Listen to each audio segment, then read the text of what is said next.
Hey, it's Ryan Reynolds here from Mint Mobile. Now, I was looking for fun ways to tell you that Mint's offer of unlimited premium wireless for $15 a month is back. So I thought it would be fun if we made $15 bills. But it turns out that's very illegal. So there goes my big idea for the commercial. Give it a try at mintmobile.com/switch.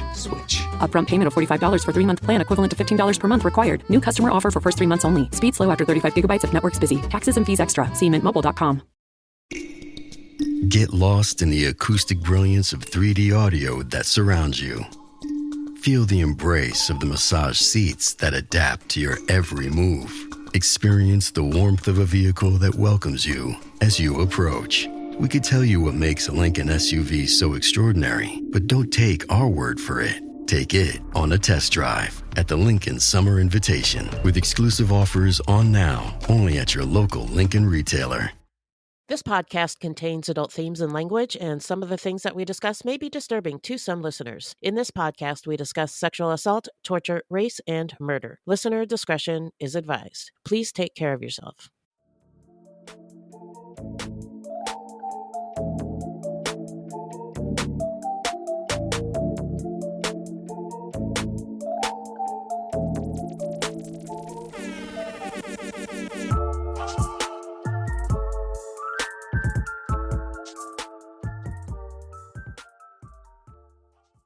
What were you trying? Well, just to do a few minutes on Instagram Live just to say hi. And it is streaming right now on Instagram Live. I'm just checking Instagram to see. So we're streaming right now? Yes. Hello, everybody. Gotcha. Look how beautiful Beth looks. Oh, that's my friend. This is my Halloween costume. What is it? Oh, it's just a filter. I don't know what it is. Your filters are like, I'm looking at this and I want you to be my girlfriend. You look so beautiful. Like, I want to ask you on a date. You look so captivating and just. Well, thank you. You look so good. How did she do it? So. Oh, there's somebody in the audience. Ooh, somebody else is joining. Yep, somebody's joining. See, they, he, hello, welcome, welcome. So glad you could join. Cameras on or off, entirely up to you. Up to you, yeah. We are here, though, if you want to talk to us. And if you don't want to talk, you can use the chat. Yep. Oh, it's Seth. Oh, hi. Hey, Seth. So happy to see you. Yes. How did you know that? Oh, you can read the chat. Yeah, I read the chat. Oh, well, Steph, oh my gosh. So glad you could join us. Thank you for being here. We are just going to get started. We know that you could be anywhere in the world, but we're happy you are here with us. So we're just going to get into it. Awesome. I guess, friend, did you see the documentary? I watched the documentary, yes, but I never watched Nightmare on Elm Street Part 2. I never watched it. Neither. However, I felt that it would not be right to talk about the documentary without watching it. So I did watch it. I did. You did? Okay. And I enjoyed it. I feel like, so I'd never seen it before today, and I didn't realize how queer it is. And That's made what it, they were saying. Like a lot of people didn't realize. Fun and interesting.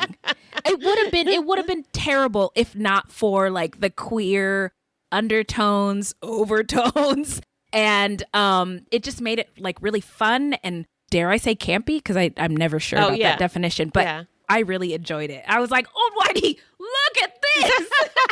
Look at the shower scene. So I had a fun time watching it. I know you like horror, and I love do horror. not. And that's why this is always a challenge. Every Halloween, Beth is like, let's do something spooky. And I'm like, horror all the way, the bloodiest, goriest. And she I like refuses. Creepy. Yeah. I like creepy stuff. Yeah, so I like ghost stories and things like that. Yeah, I mean, there's a Venn diagram. Seth says if you feel something is campy, it probably is.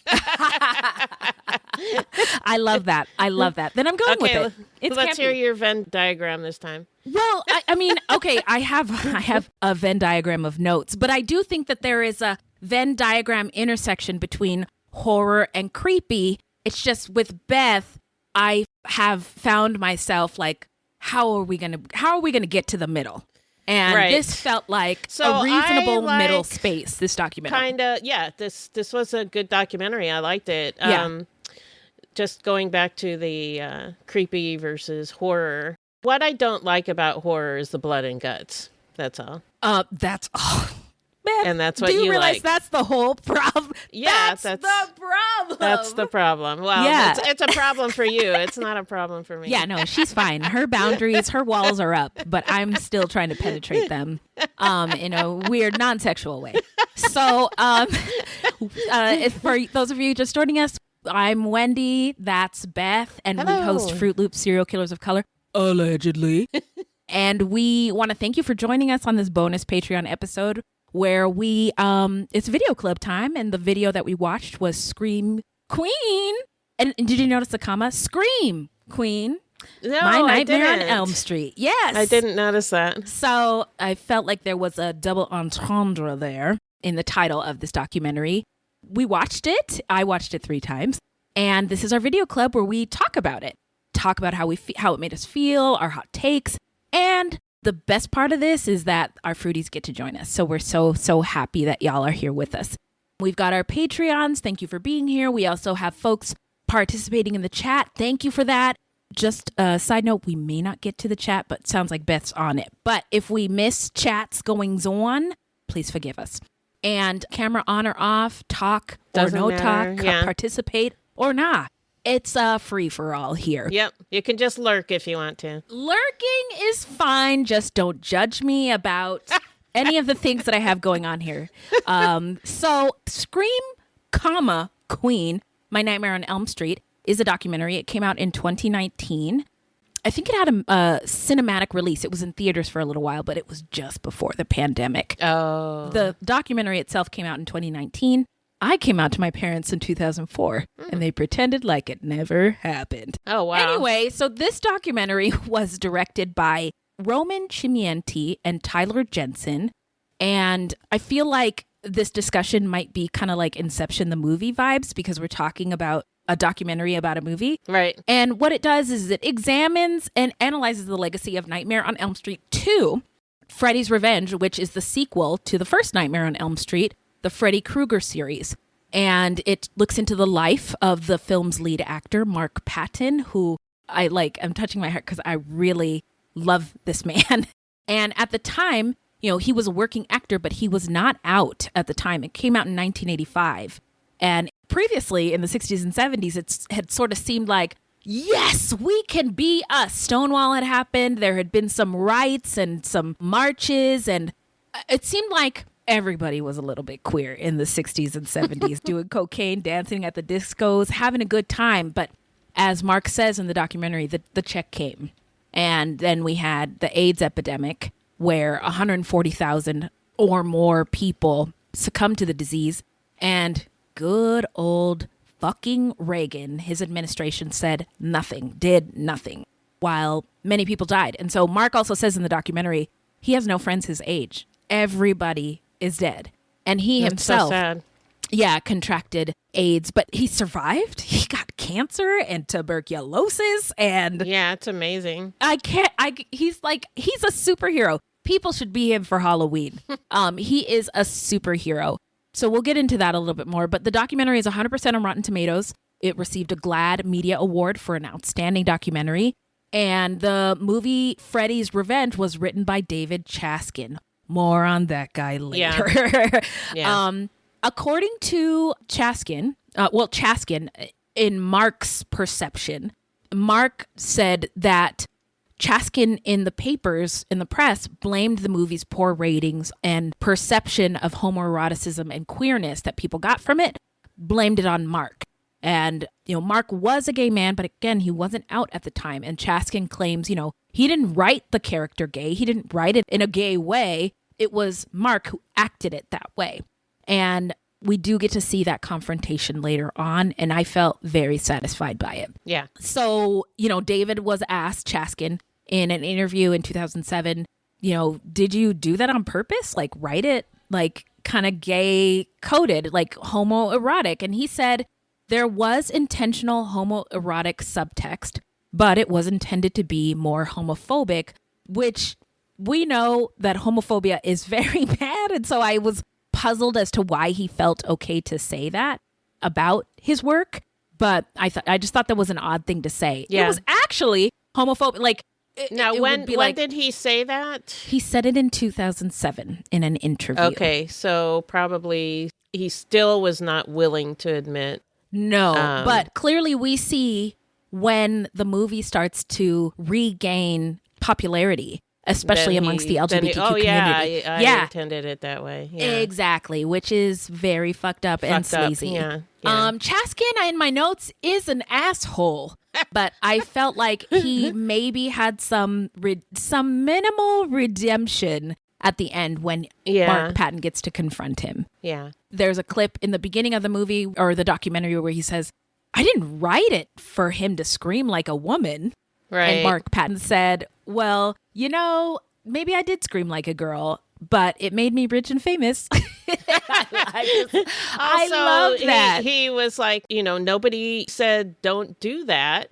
Nobody said anything. Right. The director did not step in. And this director is also, he's a fucking asshole, Was that I think. the Jack Shoulder? Was that Jack Shoulder, who... Yeah, I hated him worse than the other guy. Because he played clueless the whole time. Oh, I didn't know. I didn't know it was a gay bar. I didn't know it was written that way. And he Meanwhile, wasn't willing everybody else to is saying... Yeah, we all knew. And he was not willing to admit it. And then he wanted to meet with Mark afterwards. And he was like, you need to let it go. Like, fuck you, dude. Yeah, seriously, fuck you. you. I hate the let it go people. Yeah. Because nobody else is asked to let things go. Yeah. Other than queer people and people of color. How about white MAGA dudes? Why don't you just let it go? Let it go. Let it go. I mean, we have to remember so many things, and marginalized people, I feel like, have space for all of those things. And the people that we're asking to also give us that space for the tragedies that we've endured just refuse. Just let it go. Move on. That's what they want to say. Fuck them. And it was so obtuse and I just like, what planet are you on, sir? And like audacious. Just audacious. Yeah. And then Seth said, I'm glad Mark forgives Chaskin because I sure don't. I know. That's why Mark is my hero. Because he was so, you could see how angry he was so willing to throughout the listen. film about, And he goes through that interview or meeting with Chaskin and listened. Chaskin listened to him as well. And he was so clear. It was like the words came to him at the right moment to express, you harmed me in this way. I'm telling you this. And then to sit back and receive the apology. It was really, really like, I was like, oh, this is so beautiful. Yeah.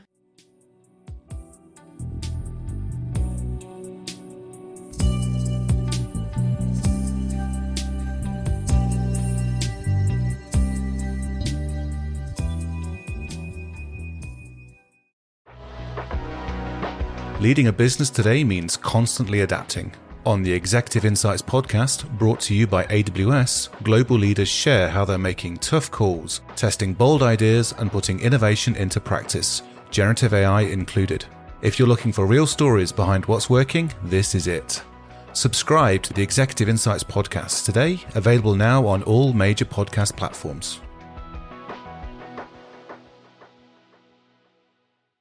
When the McLaren F1 team counts on speed, they count on Dropbox Dash. Dash finds what you need fast across all your work apps so you can focus on what matters. Learn more at dropbox.com/McLaren F1.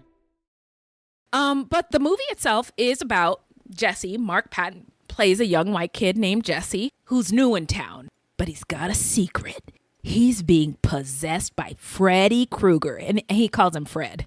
And he can only be saved by the love of a beautiful white girl next door. Oh, jeez. What's her name? I forgot what her name was. I want to say Lisa or Nancy. It was in the trailer. I didn't watch it, so I don't know. But it came out in 1985, and the movie Freddy's Revenge has gained a reputation for its homoerotic themes. At the time it came out, there were several queer media outlets who pinned it for what it was, and Patton was not aware that this press was coming. I mean, his career at the time, he was a young 20-something, super hot guy, had been in commercials, TV commercials. He moved from somewhere from the Midwest to New York with $100-something in his pocket and bought a one-way ticket, and he gets booked immediately because he's so good looking. Yeah. And he does these commercials. He does a Broadway show with Cher, and then they turned it into a movie. And then he gets this movie, the Freddy Krueger movie, and it's like, he's made it. Yeah. But the movie comes out, and it was anything but that.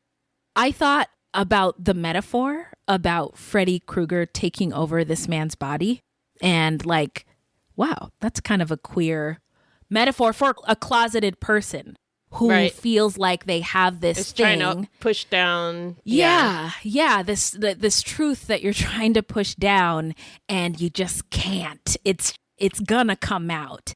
And the actors' performances in the movie are very good. It's a very well acted movie. And I also think that helps give it a thumbs up in the Wendy camp.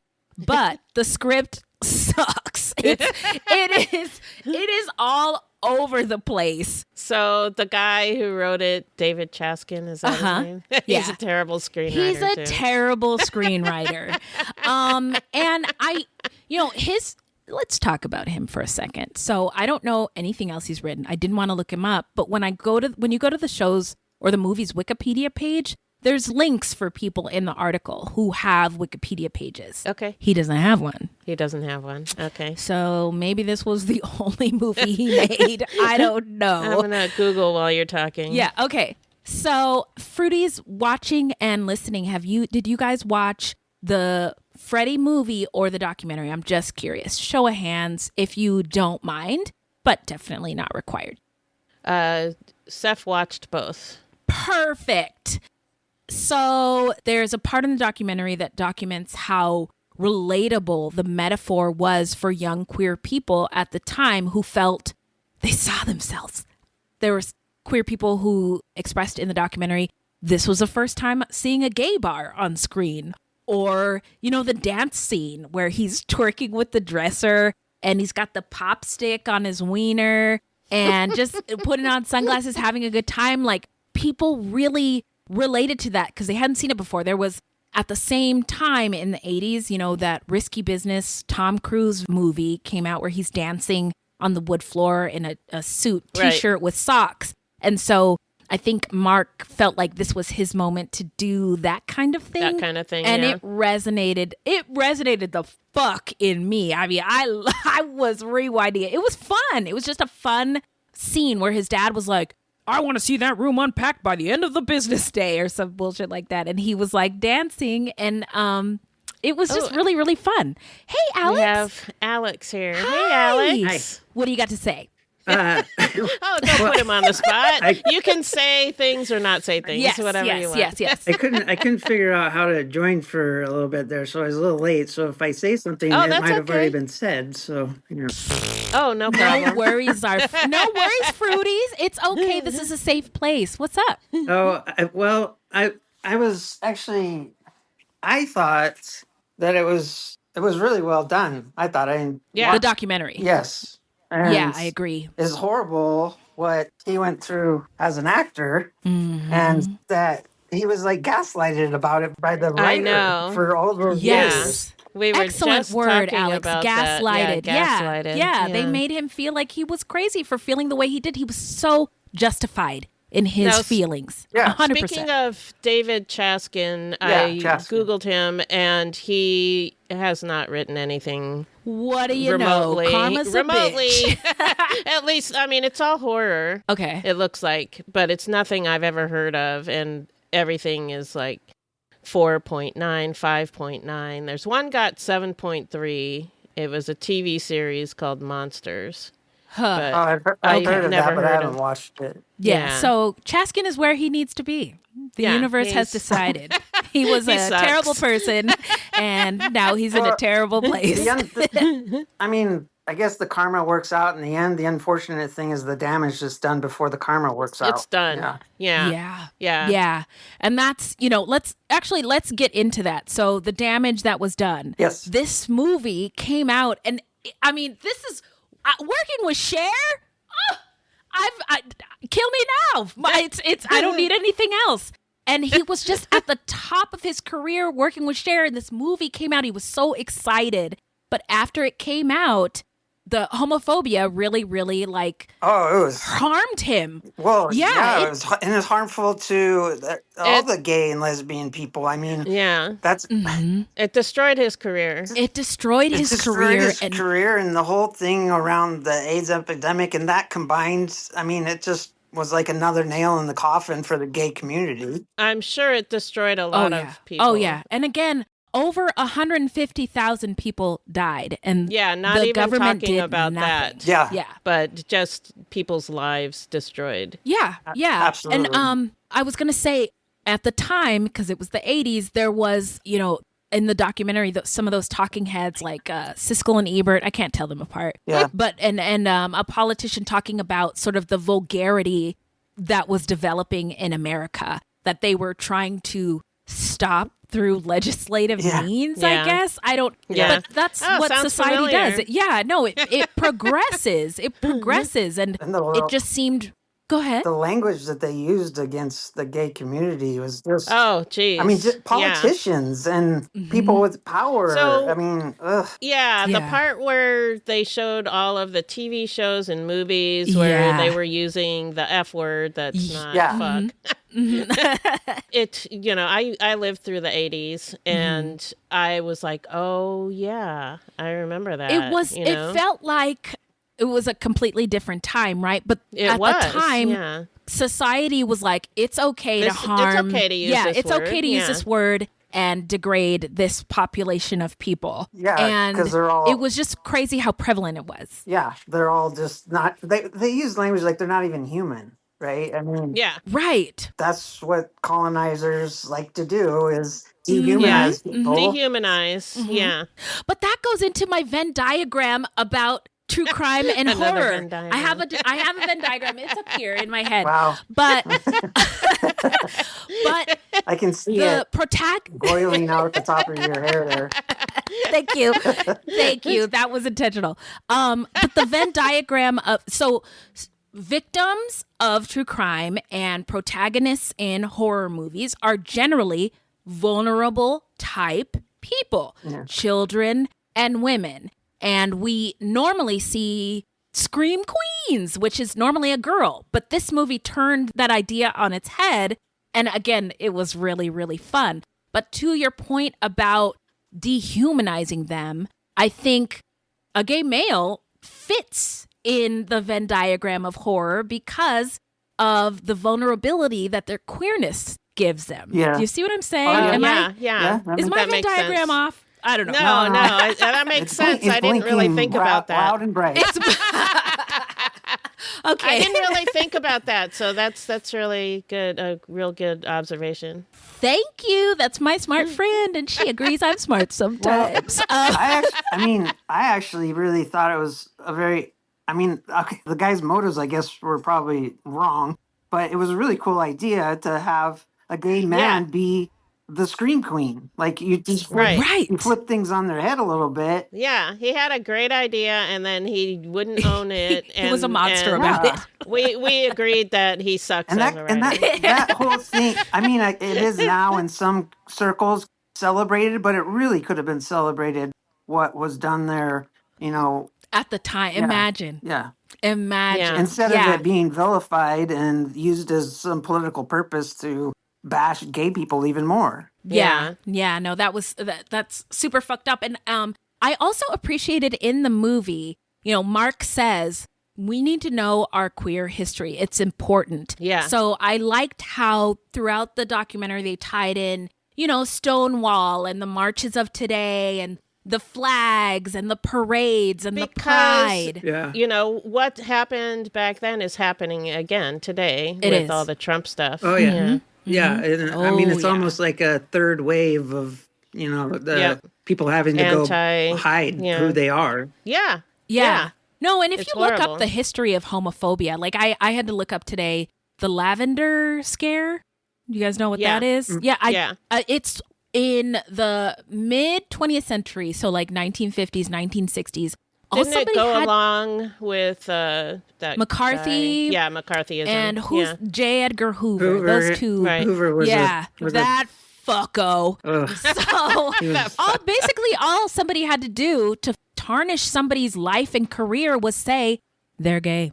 Yeah. And that was it. And you would lose everything, your status, your career, your livelihood. And I think some people were thrown in jail. Like, Oh, yeah. what the Well, fuck? I mean, people were killed too. You know. Yeah, right? too. Yeah. Yes. Thank you for reminding us of that. Yes, it's deadly. This hatred is deadly Yeah, and anybody harmful, that gets and people die. marginalized by colonizers is in real danger of being Yeah. Yeah. seriously hurt or killed. Yeah, you're absolutely right. Well, in the movie, Mark said that, if he hadn't gone to New York, he was sure he would have been killed by some redneck, you Right. know? Right. Yeah. Hearing him tell his story kind of reminded me of, is it Boys Don't Cry with Hilary Swank? Yeah, yeah. Who Yeah. plays a trans Yeah. man who gets raped Yeah. and killed. Right. Yeah. And I felt, even though it didn't happen to him, some people might hear him say that and think he's being hyperbolic, but he's I don't not. think so. He's not No. at all, because the Not at all. What's hyperbolic? epidemic, hyperbolic is over exaggerating something. And it wasn't, it's not He's that. being a This drama is queen, real. right? Yeah, Yeah, he's being Yeah. a scream drama queen. But, Yeah.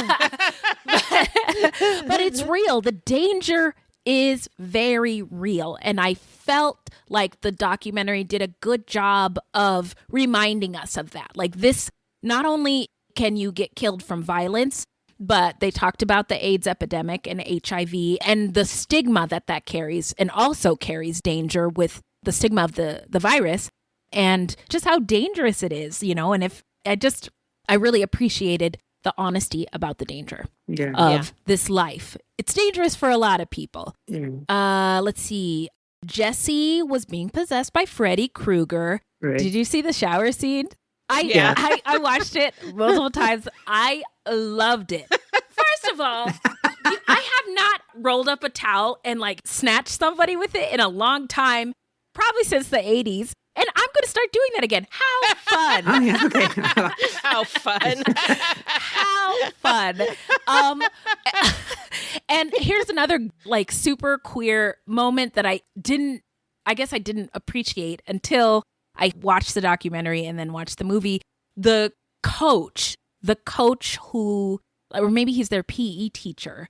He's like, it feels to me like he had a thing for Jesse, and he runs into Jesse at the gay bar. And don't get me started about the director being like, I didn't know it was a gay bar. Okay, Oh, right. my. Yeah, don't get me started about that. But it was a gay bar, and the coach punishes him by making him go run laps at the school. And that's Because he saw him at the gay bar? yes. And Oh my then God. But he that's was- when even though he was there, and He was there. yeah, what Yeah. the hell? And the coach is wearing like a leather vest, very S&M-ish.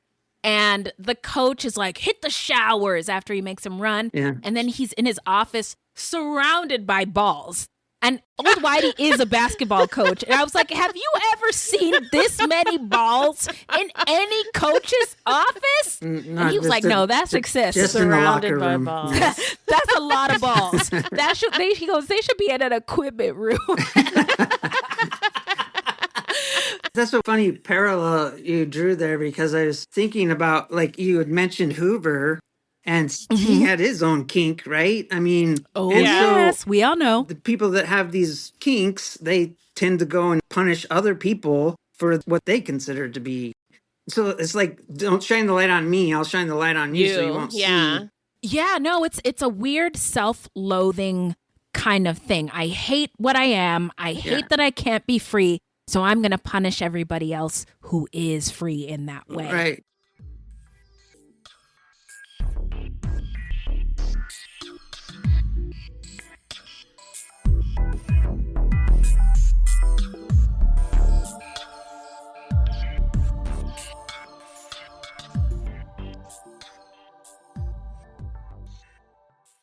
Parents of twins, if you're familiar with far-off drop-offs... Dad, stop, right here. Or get DMs about what's for dinner, you may be experiencing tween milestones. For your son or daughter, these can start at age 9. HPV vaccination, a type of cancer prevention against certain HPV-related cancers, can start then too. For most, HPV clears on its own. But for those who don't clear the virus, it can cause certain cancers later in life. Embrace this phase. Help protect them in the next. Ask their doctor today about HPV vaccination. Brought to you by Merck.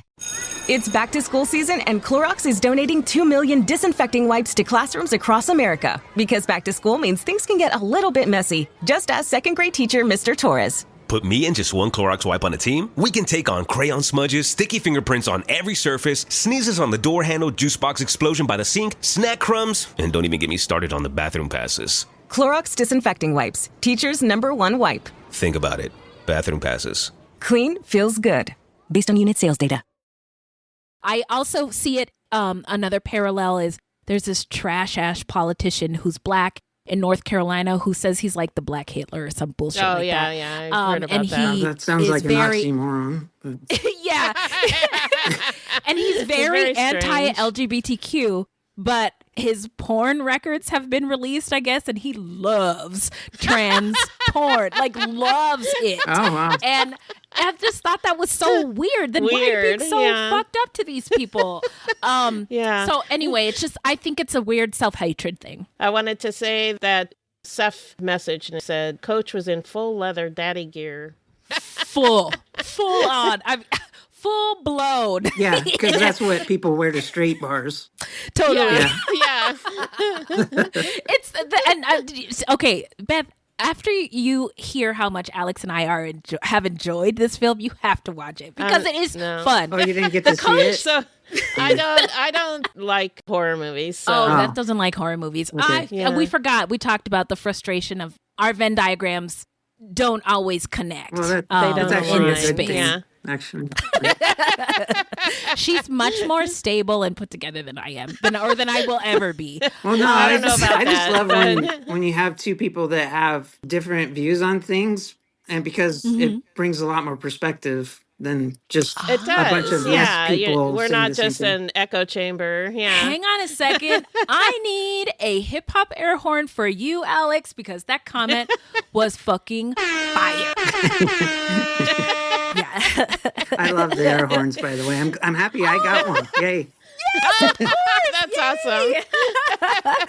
So, again, back to the documentary. Remember, Patton wasn't out when the movie came out. We learned that his partner was dying of HIV. Yeah. And so, the director was a real dick. He was like, why were you so out of sorts? And it was like, that's a real, this director should burn in hell. But so Patton was going through a lot. His partner was dying of HIV.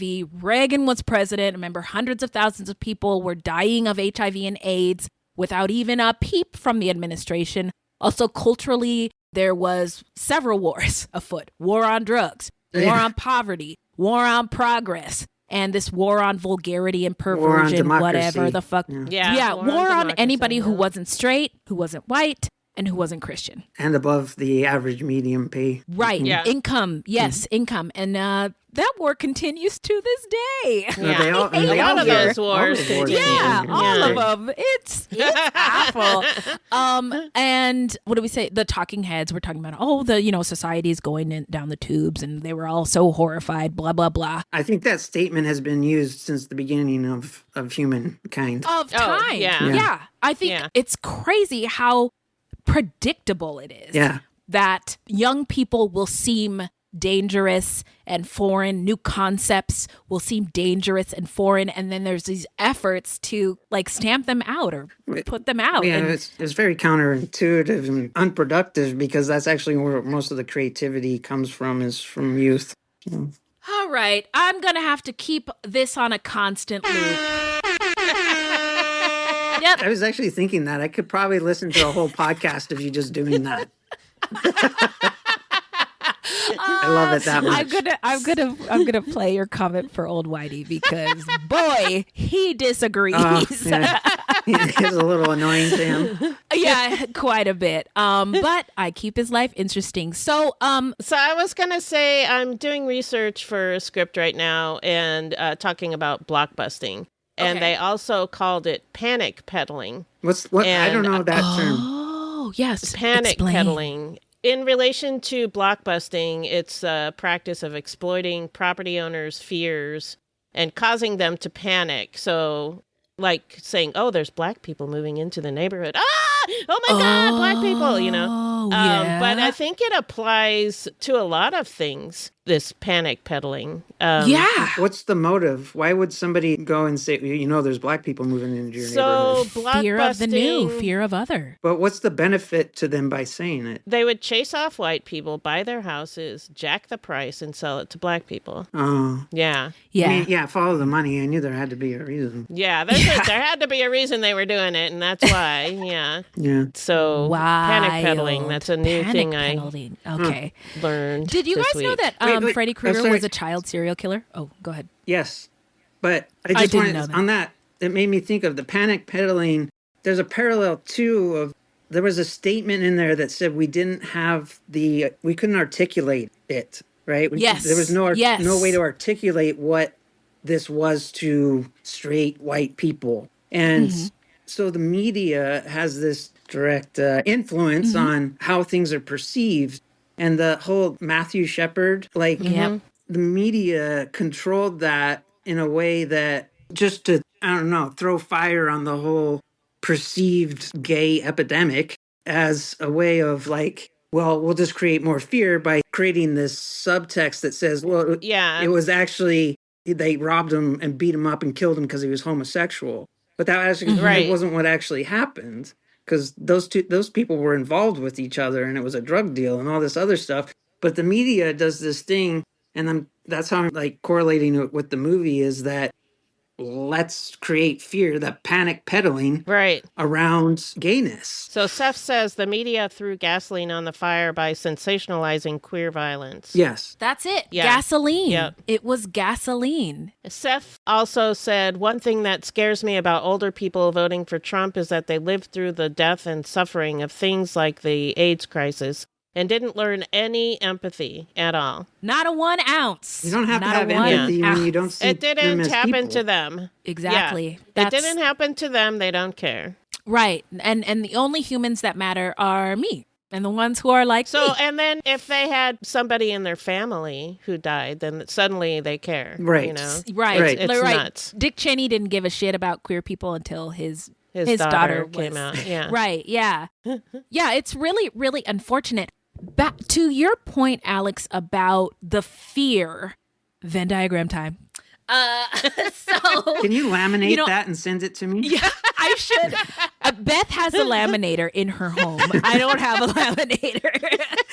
But I was curious about, in my research on this documentary, what is so queer about horror, right? And there's lots of things, and I would love to know your additional thoughts, but I thought about fear, right? Every human being experiences fear. Yes. And for a moment, if you're from an oppressed community, I came out to my parents in 2004. They pretended like it never happened. But if you're from an oppressed community, then you are constantly dealing with that fear.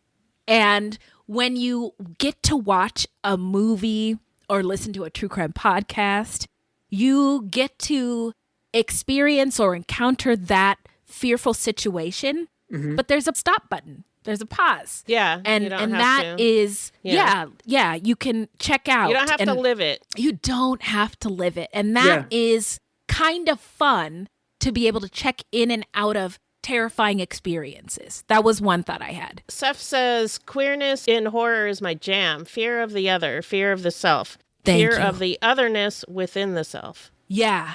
I also love thinking about how erotic horror can be. There were a couple scenes in this Freddy Krueger movie that I was like, ooh, fuck time. But very sexual, innuendo, and think about vampires, right? Vampires fuck definitely. a lot. And they're Definitely hot, a lot of, and they suck a lot, and they don't care about gender. They just like, whoa. Yeah. So vampires, there's a lot of fucking with vampires. But yeah, it's a fun, fascinating genre because I think it's so playful. You can do anything. You can be anything. You can play with gender. You can play with sex. You can play with rules of society in horror in a way that you just can't in real life. So Seth says, Robert Englund literally said in this doc, I rimmed his mouth with my knife finger. Yeah. Yes. The scream I scrumped. I wrote that in my notes too. And one of the people involved in the movie pulled him aside and said, don't do that. It will look like Don't you're do sucking that, him off or whatever. Yeah. Yeah. But I'm really glad Mr. Englund had the opportunity to talk about his perception of the character. Like, he describes the scene where they're on the bottom of the stairs and he's like, I guess it's a dream. And Freddy Krueger's like, I have the brains, you have the body. I want you, I need you. And how just erotic it was a love scene is how Englund described it. Yeah. Like a love scene. Yeah, and I he was like, definitely got it. ew. Yeah. Yeah. I was like, woo. Well, right? As much as, how horrible Caston was, he actually wrote something that challenged a lot of stereotypes. And even though he might have been coming at it from his own homophobic spot, I don't know. Yeah. Right. Yeah. And I mean, I guess that's art, right? Beth is the artist here, but you can't decide how people are going to perceive the shit that you make. And fortunately or unfortunately for him, queer audiences love this movie. Yeah. It is, I'm telling you, it's fun. But he did not embrace that until it was profitable for him to do so. Yeah. Well, I was thinking of Patton. Oh, okay. Should we talk more about him? Because his triumph. Yes. Yeah, let's talk about Mark Patton. Yeah, it's actually kind of a Phoenix story. You know? Yeah. It is. Okay, he did it again. Oh, boy. Oh, there it is. Yeah, he did it again. Yeah. Continue. I'm just listening to your that was it. eloquence. I really liked when he talked about how he was talking to God and how God gave him these things and then he lost them and then God gave him a platform so he could talk about it. And I really enjoyed that. Yeah. And also when he said that when people throw bricks at you, you make a foundation. I really like that too. Yeah, that needs to be on a t-shirt. He actually seemed like he went through a lot of spiritual change and growth through the whole process, which I thought was very interesting because as a straight white man, I do not see it portrayed that, the gay community is very spiritual in that way, like referring to Jesus, like it's almost it's like those two can't go together. Which right. I think that's also a misportrayal, but it's also the way it's perceived. I agree. Okay, so as somebody who grew up in the church, I think, how dare you guys limit God? God is infinite. Right. And if God is infinite, then genders can be infinite. And love can be infinite. Yeah, and our brains are not infinite, so how can we understand the workings of this all power? And how can God hate? How can you have God and hate in the same sentence? That's bull fucking shit. I mean, I guess only if he thought we were all Frankenstein monsters. Frankenstein came up in the article that I read about queerness in horror. Mm-hmm. And Frankenstein, I'm just glad you brought it up, and I just wanted to mention it about Frankenstein sort of represents a transition. One article said that Frankenstein is a gender gray area, and his monstrosity may be a subversion of gendered expectations. The creature's construction is likened to transitioning, and the marginalization of the character is a parallel to the marginalization of LGBTQ folks. That's really brilliant. So actually, I hadn't thought of it. Yeah, the person who wrote it, her name's Sarah or something. I don't know. Maybe I'll link it off in the show notes. Sarah is brilliant. She was, I was like, whoa. So Well, I feel like I've kind of we've gone off the rails on like the movie. I'm having fun. The movie. I am having a wonderful time.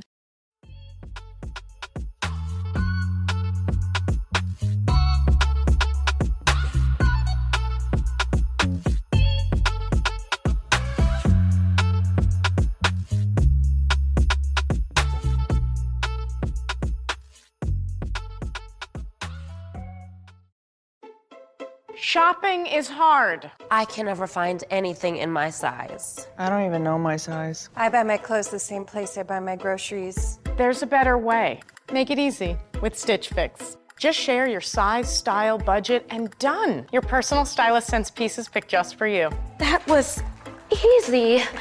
Stitch Fix. Online personal styling for everyone. Free shipping and returns. No subscription required. Get started today at stitchfix.com.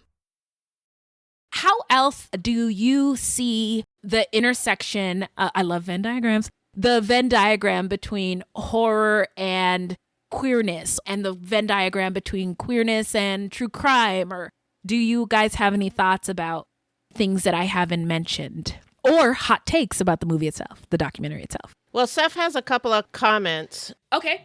Hearing England say, yeah, of course it was gay. Be serious. Felt really nice.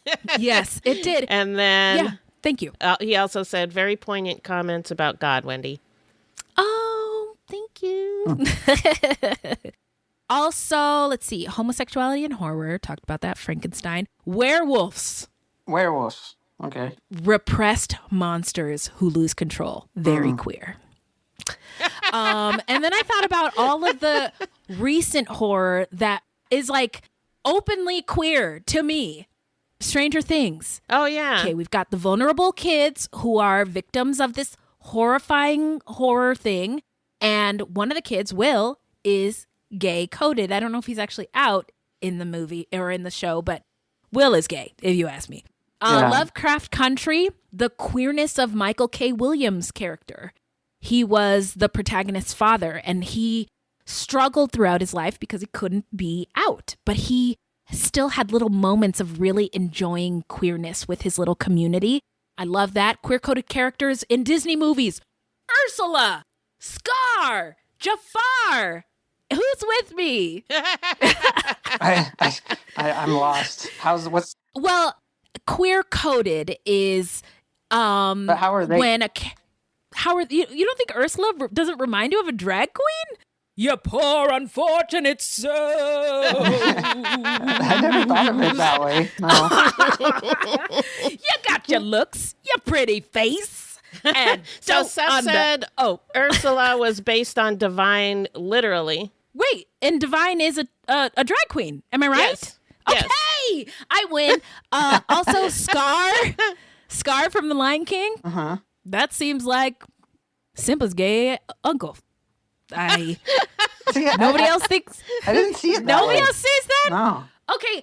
I mean, the way he talks, the way he's plotting, and it's they paint him as so gay coding can be problematic because it makes queerness seem like a villainous endeavor. And so that part's not good. But I enjoy thinking of Scar as a queer, fabulous, gay older lion who is just hungry for power. Seth says Scar is surrounded by minions and no wife. There we go. Queer coding. I just never saw it. I mean, I just thought he was... Okay, what about Jafar? Am I the only one who sees that? Jafar from Aladdin? Yes! I think if I took a closer look Jafar at that enough. one, I could see that in his relationship with Aladdin. Yeah. His relationship with Aladdin and his relationship with that bird. Oh yeah, him and the parrot does kind of remind me of Birdcage in that way. Yes. Oh my God. Robin Williams smiling down on all of us. Seth says Jafar is theatrical and over the top. Thank you. I knew it was there. I just had a feeling. I just didn't have it in the words to articulate. But I want to know everybody's thoughts about the movie. I just thought it was sad, but I loved how it felt like a triumph in the end. Yeah. Yeah. Mark went through all this shit, and he's winning today. When I first started watching it, I was like, I don't know if I can keep watching this movie because it was really sad at the beginning when they talked about, It was super sad, but I think that anybody that probably comes to an enlightened stage like he's at had to go through that kind of sadness to get there. Yeah. So when we got through half the movie and it started to get more inspirational, I really enjoyed it. Yeah, I thought it was really good. And it's also I agree. liberating for the gay community too, in a way. I mean, it's now championed instead of being vilified. I mean, it's still, of course, it's still vilified, but I mean, it's right. I see it more as being again, Alex. Champions, yes. I love that word for this. Yes, thank you for giving us that thought. Yeah, champions. Seth says, I was really moved by the grace Mark Patton has. I was too, Seth. Yes. He speaks so frankly, but with such kindness. Yes. Honestly, in that way, I thought of Wendy while watching. I think Wendy and Mark both contain levels of grace that I only hope I can come to find. Okay, well, this is over now. Bye, everyone. That was really, really, really kind. I receive it. Thank you. And I have the same thoughts. Like, yeah, grace and kindness. And somebody who's been through that much shit by the industry, by the world, I don't think has to have that kind of grace, right? If that kind of shit happened to you, I would understand if you wanted to be the biggest jerk in the whole wide world for the rest of your days. Totally harden your heart and become bitter and yes, bitch about the whole but industry. He didn't. And he didn't. No. All he wanted was to talk to the director, and he accepted his sort of apology and was very graceful about it. Yeah. And he was also very honest. Mark said, he had sort of lumped all together. He lumped in, it was the writer, lumped Chaskin in with, he made this fucked up movie and blamed me for making it gay. He also blamed him for the AIDS crisis and blamed him for homophobia and blamed him for all kinds of stuff. And through the healing, his anger was more clearly directed. And once he got the apology, it was like the anger was gone. He was, because anger is like Oprah says, it's like taking poison and expecting somebody else to die. Yeah. And the anger was gone. Like he really is free to be his full self and live and love and be happy, which is what we all fucking want. And Seth says that kind of softness after such tragedy is incredible to me. It's like a superpower. And that deserves a hip-hop air horn, Seth. Here you go. Increíble. Increíble. Yes, absolutely stunning. It was really great. I know this documentary was selected with the help of the Fruities, and I'm so glad it was. We have to be sure to do that on the next one. So if you have any suggestions, Alex, Seth, and anybody else who's here, anybody else with us, get at us. You know how to find us. Throw in your suggestions, and as a community, we'll decide what we get into and talk about next. This was more than I could have dreamed of. Alex, I am so happy to see your face. Yeah, it's great I'm to so be happy. Here. I haven't been able to do that the Sunday time very good, but today it all worked out, so I'm happy. Lucky us. We are blessed to have you. I feel the same way. You guys bless this world with your show and your insights and your thank you. Don't be nice to me. I'm not used to it. You guys help people see the world differently, and that's the most important gift you can give to anything. Thank you. That's why we keep doing it. Yep. Yeah. It matters. Thank you so much. Difference. It's not the money, that's for sure. Yeah, I know. Yeah. No. You guys can probably buy a cup of coffee a week off of it. Yeah. This is priceless. No, although I will say Patreons, we just came back from CrimeCon UK. It would have been impossible without you guys. Yeah, we wouldn't have been able to go on the line. It would have been impossible. So we just appreciate you, and we appreciate you sticking with us through it all. It's been a long time. Awesome. I've listened through a lot of podcasts, and you guys are the best. So. Oh, thank you. That's so nice. Oh my gosh. Thank you so much, Alex. Thank you, Seth. Seth says, I would love to hear y'all dish about Zach Baggins with Demon House. Ooh. That was one of the ones that was on the poll. Demon really? House. Okay, maybe we'll save that one for next time. Yeah. Seth, thank you for being here. Thank you for your fire-ass hot takes. Alex, thank you for participating in your fire-ass hot takes and thoughts. Everything. I mean, this could not have been as robust of a discussion about this documentary without you people. Definitely not, yeah. Plant Gem, thank you for being here.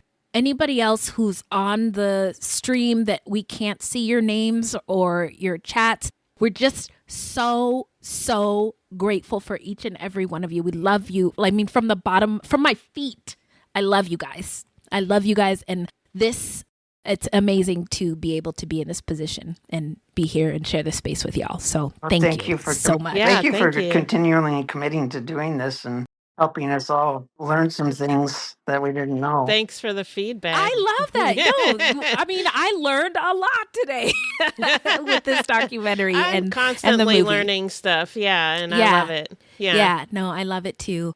So with that, anybody want to say any parting words, anything about the documentary or this experience or anything we should look out for? Marlene's here. Marlene just gets an air horn just for being Marlene.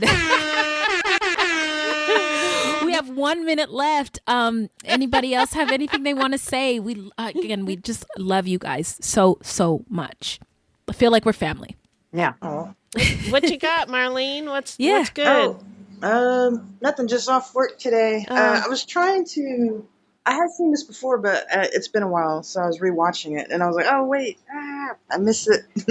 Oh, it's all good, girl. This is going to come out eventually, but if you have thoughts, feel free to just share them with us, and, you can email us or leave us a voicemail, but did you enjoy the documentary? Oh, yeah. I'm really glad that they got to work it out. It sucks that it took them 30 plus years to do it, and he had to carry that chip on his shoulder. No shit. Because really, an apology will go far. Yeah. Oh yeah. Every little bit counts with healing. Raise your hand if you're on a healing journey. Every apology helps. So yeah, amen. Yeah, and I think his journey is kind of like horror, like we're watching and working out. It gives us an opportunity to work out conflict on screen. But this documentary sort of gave us an opportunity to work out internal conflicts. Oh, I didn't know you could be so forgiving of somebody who's such a fuck shit. Yeah. And that's, yeah. I thought that was the other really important part of it, is that through his journey and to this heightened state that he's come through, that's an example for people, and if he'd gone the other way, there wouldn't be this shining light to look at to say, look at what happened, even though through all that hardship. Mm-hmm. Yeah. Mm-hmm. Yeah, agreed. Absolutely. Can we get a couple closing air horns? Hip hop air horns? Yeah. Are you fucking kidding me? Look that shit. Beth always tells me not to do this, but I'm doing it. Yeah, but I asked you. Just kidding. Okay. Now look what you started. I know. Sorry. I love my buttons over here. Listen, I love you guys more than my buttons. We are at time. Just again, want to say thank you so much, Marlene, Alex, Plant Gem, Seth. Everybody who we can't see, we appreciate you. We love you so very much. We will see y'all on the internets. You know where to find us. Thanks again so much for being here. Look alive, y'all. It's fucking crazy out there. And stay safe. Wash your hands. Drink water. Love you very much. Get good sleep. Get good sleep. All the things. All right, y'all. All right, Beth, where can the people find us? Our website is fruitloopspod.com, and we use Fruit Loops Pod for all of our social media. The footnotes for each episode can be found on our website. Plus, check it out for the different ways that you can support the show. You can also join us on Patreon, where we have hundreds of hours of bonus content. You can also support us by supporting our sponsors, or by giving us a 5-star review. 5 stars only, please. Don't forget to subscribe. That's right. Now, this is a weekly podcast, and episodes drop on Thursdays. So until next time, look alive, y'all. It's crazy out there.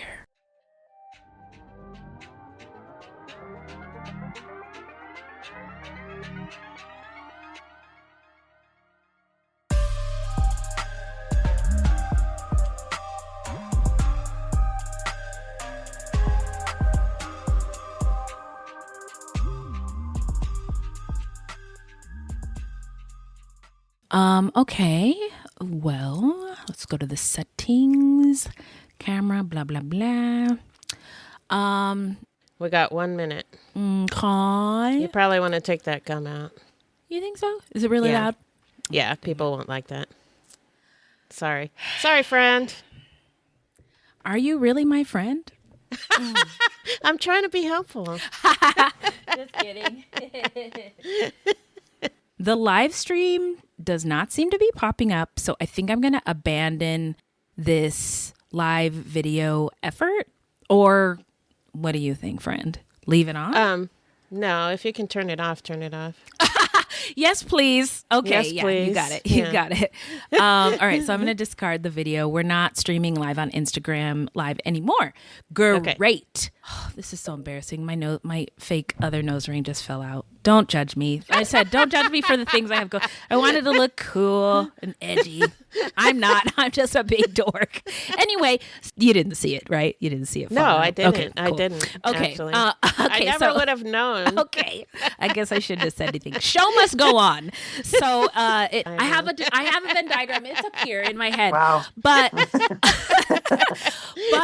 I can see the it boiling out the top of your hair there. Thank you. Thank you. That was intentional. But the Venn diagram of right. Hoover was that fucko. So basically Venn diagram time. Can you laminate that and send it to me? Yeah, I should. Beth has a laminator in her home. I don't have a laminator. Seth says, Robert England literally said in this stock, I rimmed his mouth with my knife finger. Yeah. Yes. The scream I scrumped. I wrote that in my notes too. And so Seth said, Ursula was based on Divine literally. Wait, and Divine is a drag queen. Am I right? Yes. Okay, Yes. I win. Also, Scar. Uh-huh. That seems like Simpa's gay uncle. Nobody else thinks. I didn't see it. Nobody else sees that. Thank you. Oh, don't be nice to me. I'm not used to it. All right, I'm gonna have to keep this on a constant loop. I was actually thinking that I could probably listen to a whole podcast of you just doing that. I love it that much. That deserves a hip hop air horn, Seth. Here you go. Yeah, increíble. Increíble. Oh, Marlene's here. Marlene just gets an air horn just for being Marlene. We have 1 minute. Oh, that's right. But Okay. now you guys are podcasters with us. Yay! Okay, love you all. I'm going to stop the recording so nothing else is going on wax. So, don't worry about the feds. And we will see you all on the internet. Love you guys. Love you. Love you too. Bye. Bye.